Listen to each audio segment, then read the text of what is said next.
Hi friends, రైతులకన్నా నమస్కారం. మీరు చూస్తున్నది పందిరి మామిడి అండి. ఇది ఈ రోజుల్లో ఉంటుంది అనమాట. ఇప్పటి నుంచి దీపావళి వరకు కాయలు ఉంటాయండి. ఇవి ఇప్పుడు పళ్ళు తయారవుతాయి.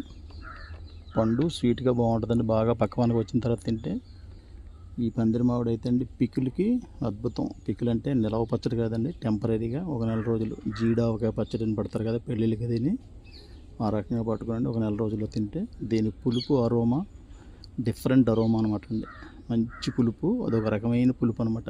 దీనికి వచ్చిన ఫ్లేవరు దేనికి రాదు. జీడావకాయ పట్టుకుని టాకి చాలా అద్భుతమైన మ్యాంగో కాబట్టి ఇంట్రెస్ట్ ఉన్నవాళ్ళు ఈ 2 మొక్కలు పెంచుకోండి, బాగుంటుంది. పందిరి మామిడి దీని పేరు. ఇది రెడ్ గోంగూర అండి. ఇది రెడ్ గోంగూర కూడా పికిల్కి చాలా బాగుంటుంది. నిలవ పికిలు పట్టుకోవచ్చు, నెల రోజులకి ఇబ్బంది ఏమి ఉండదు. ఈ సప్తగిరి నర్సరీలో మొక్కలు అందుబాటులో ఉన్నాయి. కావాల్సిన వారు స్క్రీన్ మీద నెంబర్కి సంప్రదించండి.